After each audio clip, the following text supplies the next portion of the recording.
Welcome to my channel tele online class. आज की video में जो हमारा टॉपिक है वो है इंटरेस्ट कैलकुलेशन। लास्ट वीडियो में हमने बिल वाइज डिटेल किया था। जो हमारा सीरीज वाइज टेली प्राइम का वीडियोस आप देख रहे हैं वो हमारा जो टॉपिक था वो बिल वाइज डिटेल था। बीच में और भी वीडियोस मैंने अपलोड की थी जो कि रिलीज 1.1.4 से रिलेटेड थी। तो मैं जो अभी लास्ट वीडियो की बात कर रही हूँ वो मैं सीक्वेंस वाइज जो हम फीचर्स कर रहे हैं उसकी बात कर रही हूँ कि हमने जो लास्ट फीचर लर्न किया था वो हमने बिल वाइज डिटेल का किया था। आज हम कर रहे हैं इंटरेस्ट कैलकुलेशन। तो इंटरेस्ट कैलकुलेशन मैं आपको बताना चाहती हूँ कस्टमर्स पे, अगर आप अपने जो कस्टमर्स है उनकी अगर आप परफॉर्मेंस जो उनकी डेटर्स की परफॉर्मेंस है जो आपको पेमेंट रिसीव होती है अपने डेटर से उसको मेंटेन करने के लिए यूज कर सकते हो। क्योंकि हमारी कंपनी में बहुत सारे ऐसे कस्टमर्स होते हैं जो हमें टाइमली पेमेंट नहीं करते हैं। तो ऐसे कस्टमर्स के लिए आप क्या करो कि वो आपको टाइमली पेमेंट कर दें। तो उसी के लिए एक ऑप्शन मैं आपको बता रही हूँ कि आप ऐसे कस्टमर्स पे इंटरेस्ट सेट कर सकते हो अपनी कंपनी की पॉलिसी के अकॉर्डिंग।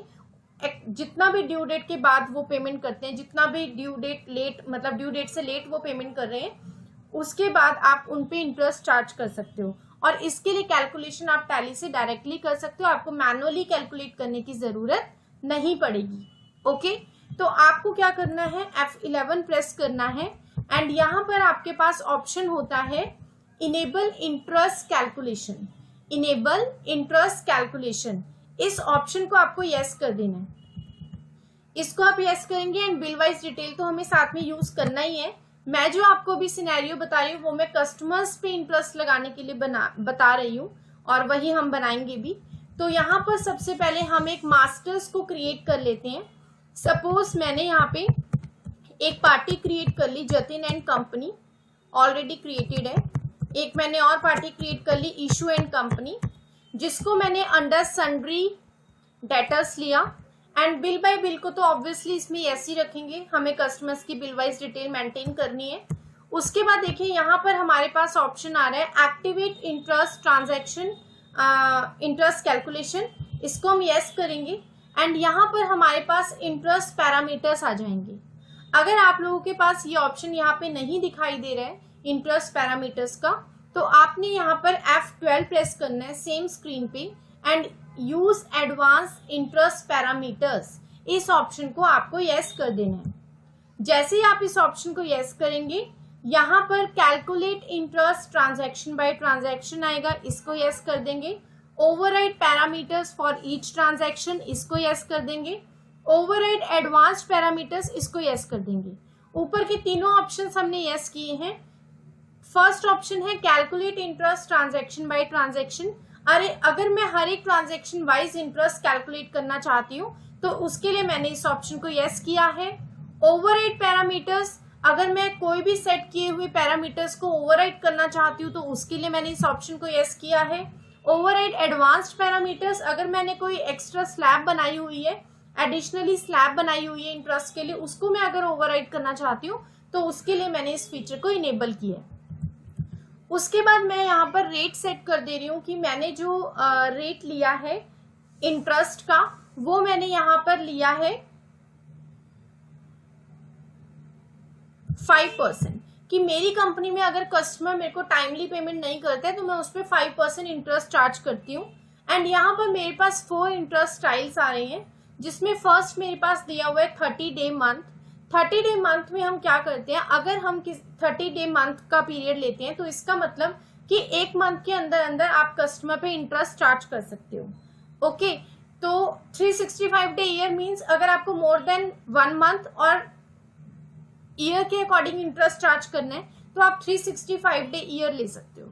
उसके बाद अगर आप कैलेंडर मंथ लेंगे तो मंथ में जितने डेज होते हैं उसके अकॉर्डिंग, और कैलेंडर ईयर लोगे तो कैलेंडर ईयर में जो भी 365 डेज का या लीप ईयर है तो 366 डेज का जो भी पीरियड होगा उसके अकॉर्डिंग आप यहाँ पे इंटरेस्ट स्टाइल सेट कर लेंगे। ओके, तो अभी मैं ये अज्यूम करती हूँ कि कस्टमर कभी भी बहुत ज्यादा टाइम नहीं लेगा पेमेंट करने में, तो मैं 30 डेज का पीरियड ले लेती हूँ। 30 डेज मंथ मैंने ले लिया एंड यहाँ पर इंटरेस्ट बैलेंसेस आपको कैसे रखने हैं, डेबिट बैलेंस रखना है, क्रेडिट बैलेंस रखना है या फिर ऑल बैलेंस रखना है। ऑल बैलेंसेस हम तब लेते हैं जब हमें हमारा कोई ऐसा कस्टमर है जिससे मतलब वो हमारा सप्लायर भी है और कस्टमर भी है, हम उससे परचेज भी करते हैं और उसको सेल भी करते हैं, तो उस केस में हम यहाँ पे ऑल बैलेंसेस ले लेते हैं। अदरवाइज हम यहाँ पर डेबिट बैलेंस ओनली ले लेंगे, डेबिट बैलेंस ओनली, ये हमने ले लिया। उसके बाद यहाँ पे ऑलवेज लिया एंड कैलकुलेट फ्रॉम में इंटरेस्ट हमने कैलकुलेट किया है date of applicability, date of applicability, interest applicable from, यहाँ पर हमारे पास फर्स्ट आ रहा है date of applicability. Date of applicability means कि आप जिस डेट को एंट्री पास करेंगे उसी डेट से आपका इंटरेस्ट चार्ज होना स्टार्ट हो जाएगा। ओके तो अभी हमें ना तो कोई और यूज करना है, अभी हमने पार्टी को क्रेडिट पीरियड देना है, तो इसलिए हम जो यूज करेंगे due date of invoice reference का यूज हम करेंगे। डेट स्पेसिफाइड ड्यूरिंग एंट्री मतलब कि मैं एंट्री करते टाइम बताऊंगी कि मुझे इंटरेस्ट कब से लेके कब तक का लगाना है, बट अभी तो हमें ड्यू डेट लेना है क्योंकि हमने पार्टी को क्रेडिट पीरियड देना है एंड क्रेडिट पीरियड के बाद अगर पार्टी मेरे को टाइमली पेमेंट नहीं करेगी तब मैं उसके ऊपर इंटरेस्ट चार्ज करूंगी। ओके उसके बाद है राउंडिंग मेथड। अगर मैं चाहती हूँ मेरी वैल्यूज जो है वो पॉइंट्स में ना आए तो उसके लिए मैं यहाँ पे नॉर्मल राउंडिंग ले लेती हूँ एंड लिमिट 1 यहाँ पर सेट करती हूँ। और अभी मैं कोई और एडिशनल स्लैब नहीं बना रही हूँ, मैं सिर्फ अभी एक ही स्लैब मैंने बनाई है 5% की। और उसके बाद यहाँ पर जीएसटी अभी मैं अननोन रख रही हूँ, जीएसटी से रिलेटेड हम कोई भी अभी कुछ नहीं कर रहे हैं, इसको हम एक्सेप्ट करेंगे। ओके अब आ जाइए आप यहाँ पर वाउचर्स पे एंड वाउचर्स पे आने के बाद आप यहाँ पर F8 में सेल्स वाउचर में सेल कर लीजिए इशू एंड कंपनी को, ये आपने पार्टी को सेल किया है 14 नवंबर को आप सेल कर रही हैं एंड सपोज आपने फैन सेल कर दिए 20 फैन आपने सेल किया और एक फैन का प्राइस है 2500, तो टोटल जो अमाउंट हुआ वो हुआ 50,000 रुपीज। एंड यहाँ पर आपके पास बिल वाइज डिटेल की विंडो एज इट इज आ जाएगी। आपने यहाँ पे न्यू रेफरेंस लेना है एंड अगर आप यहाँ पे कोई रेफरेंस नंबर लेना चाहते हैं तो वो आप ले सकते हैं। ड्यू डेट में आपकी मर्जी है, आपकी कंपनी की जो भी पॉलिसी, आप 10 डेज का टाइम देते हो, आप 20 डेज का टाइम देते हो, जितना भी क्रेडिट पीरियड आपको देना है आप यहाँ पर दे सकते हो। ओके तो सपोज मैंने यहाँ पे 10 डेज का क्रेडिट पीरियड दिया है जो कि मुझे यहाँ पे शो कर रहा है कि जो ड्यू डेट होगी कस्टमर की पेमेंट करने की वो 24 नवंबर होगी। ओके अब उसके बाद आप क्या करेंगे, इंटरेस्ट पैरामीटर्स आपको स्क्रीन शो होगी, इंटरेस्ट पैरामीटर की विंडो अपीयर हो जाएगी एंड यहाँ पर आपने क्या करना है, आपने यहाँ पर फ्रॉम में आप देखेंगे आपको इंटरेस्ट एप्लीकेबिलिटी शो करेगी जो कि हमने already due date of invoice reference लिया हुआ है एंड यहाँ पर जो डेट शो कर रही है वो 24 नवंबर कर रही है। इट मीन्स कि जो पेमेंट मेरे को रिसीव होगी, मतलब वो तो ठीक है 24 नवंबर को मेरे को होनी चाहिए क्योंकि जो ड्यू डेट है वो 24 नवंबर है, लेकिन इंटरेस्ट जो चार्ज होगा वो 24 नवंबर के बाद अगर मेरे को इशू एंड कंपनी से पेमेंट नहीं मिलेगी तब मैं इंटरेस्ट जो है वो कैलकुलेट करूंगी। तो अभी at the time of sale तो मुझे नहीं पता कि पार्टी से पेमेंट टाइमली आएगी या नहीं आएगी, तो मैं 2 में कोई भी डेट फिक्स नहीं कर सकती हूँ एंड ना ही यहाँ पे करने की जरूरत है। ओके यहाँ पे 2 में आपको कोई भी डेट देने की जरूरत नहीं है, सिर्फ आपने एप्लीकेबिलिटी बता दी है कि आपको कैसे इंटरेस्ट एप्लीकेबिलिटी क्या रखनी है और उसी के अकॉर्डिंग आपको डेट भी शो करिए कि इंटरेस्ट लगेगा कौन सी डेट से।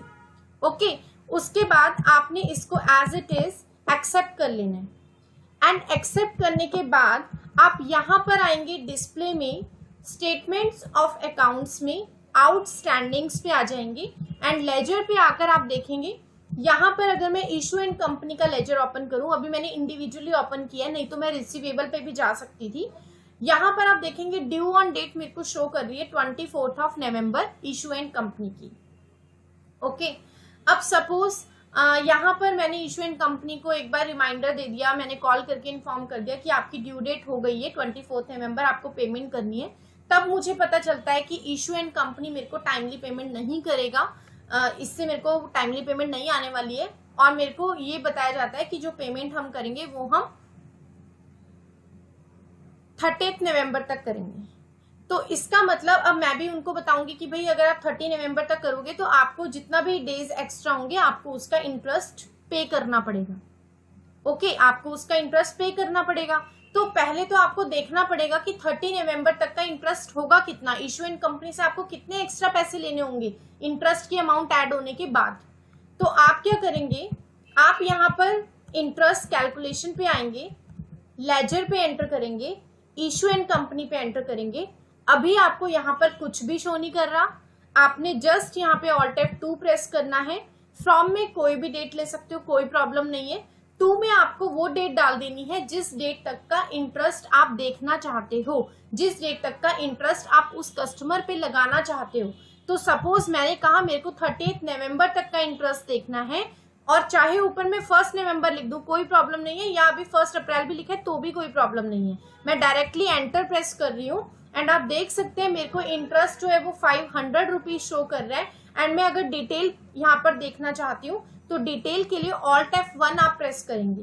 डिटेल के लिए आप यहाँ पर प्रेस करेंगे ऑल्ट F1 एंड आप देख सकते हैं 25 नवंबर से लेके 30 नवंबर 6 डेज का जो इंटरेस्ट है वो कैलकुलेट होकर आया है 500 रुपीज। इशुएंट कंपनी से मुझे 500 रुपीज एक्स्ट्रा चार्ज करने हैं, एक्स्ट्रा लेने हैं इंटरेस्ट के। ओके, जो कि वो मुझे लेट पेमेंट करेगा 30 नवंबर को। ओके, अब उसके बाद यहाँ पर तो देखिए हमने इंटरेस्ट चेक कर लिया कि 500 रुपीज मेरे को इशुएंट कंपनी से एक्स्ट्रा चार्ज करनी है। बट अगर मैं यहाँ पर अकाउंट्स बुक्स पे जाती हूँ, लेजर पे जाती हूँ और यहाँ पर मैं इशुएंट कंपनी का लेजर खोलती हूँ, तो आप यहाँ पे देख सकते हैं यहाँ पर तो कहीं भी 500 नहीं है, यहाँ पर तो कहीं भी जो वो इंटरेस्ट का अमाउंट है मुझे शो ही नहीं कर रहा, नहीं हो रहा है ना।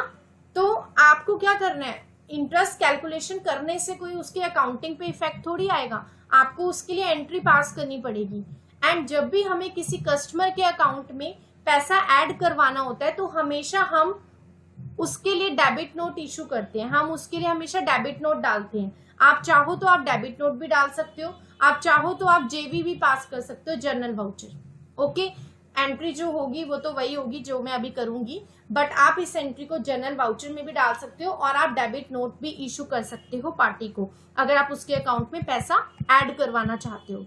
तो उसके लिए आपको क्या करना है, आपको आना है वाउचर्स पे एंड यहाँ पर आपको अदर वाउचर्स पे आ जाना है एंड यहाँ पे आप ओपन कर लेंगे डेबिट नोट को। ठीक है, डेबिट नोट पे आएंगे एंड यहाँ पे F2 प्रेस करना, डेट यहाँ पे डाल देना 30 नवंबर, क्योंकि आप 30 नवंबर को ही तो आप ले रहे हैं ना, जो इंटरेस्ट का अमाउंट है वो ऐड करवा रहे हैं और फिर पेमेंट भी आप 30 नवंबर को रिसीव करेंगे।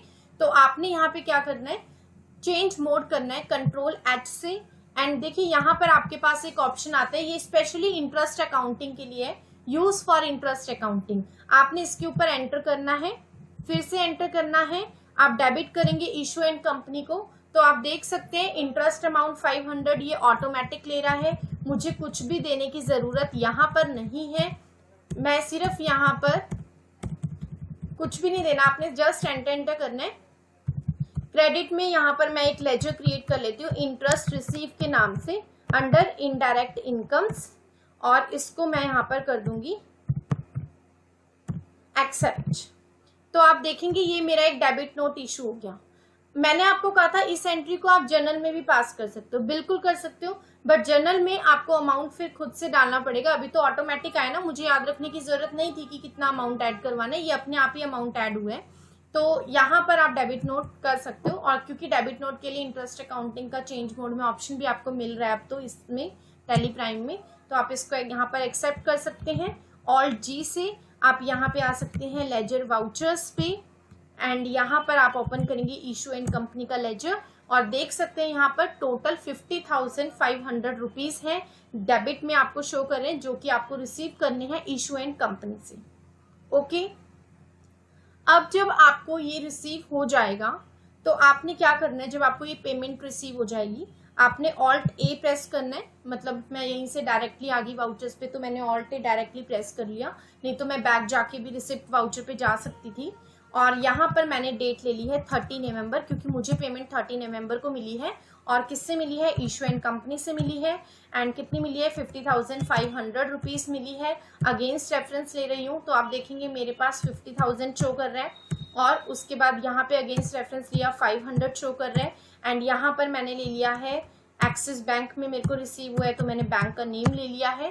और ये मैंने जो मेरे प्रीवियस दोनों इन्वॉइसेस थे, डेबिट नोट और सेल्स का इन्वॉइस, उसके अगेंस्ट पेमेंट रिसीव कर ली है इशू एंड कंपनी से 50,500 रुपीज़ की। नीचे आप देख सकते हैं क्लोजिंग बैलेंस नील हो चुका है।